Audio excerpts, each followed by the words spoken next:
ওকে, তো আজকে আমি আপনাদেরকে দেখাবো এই যে আমাদের ক্লিক সেন্স আছে, ক্লিক সেন্সে হাজার হাজার মানে হাজার হাজার বলবো না, প্রায় 200-300-র উপরে ফাংশনস আছে। এবার আপনি যদি এটা দেখতে চান, আচ্ছা এটা আমি আগে সরিয়ে দিই নাহলে।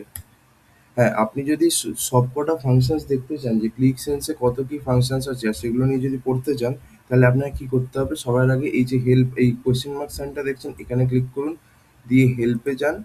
হেল্পে যাওয়ার পরে সার্চ ফর হেল্প টপিক্সে গিয়ে আপনি লিখুন ফাংশনস বলে এরকমভাবে, ঠিক আছে? দিয়ে আপনি এই যে সার্চ আইকনে ক্লিক করে দিন।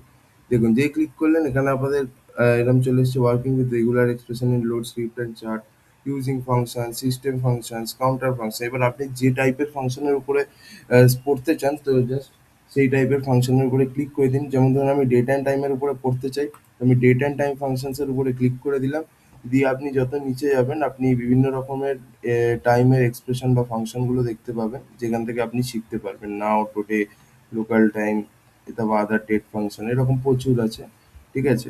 সো এগুলো আপনি চাইলে দেখতে পারেন। এবার ব্যাকে যান, এখানে আপনি আরো এখানে শো মোর রেজাল্টস আছে, এখানে যদি আপনি ক্লিক করেন তাহলে আরো এখানে হাজার হাজার ফাংশনস, মানে হাজার হাজার না, মানে এই কটা ফাংশনস পাবেন। শো মোর রেজাল্টস যদি করেন তাহলে আরো পাবেন।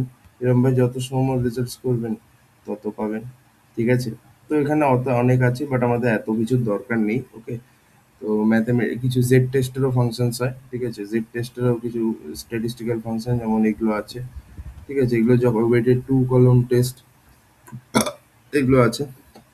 সো এগুলো আপনি যদি করতে চান দেখতে পারেন। সো এখান থেকে বেসিক্যালি আপনি সব ফাংশনস গুলোই দেখতে পারবেন, which are available in Click. So thank you.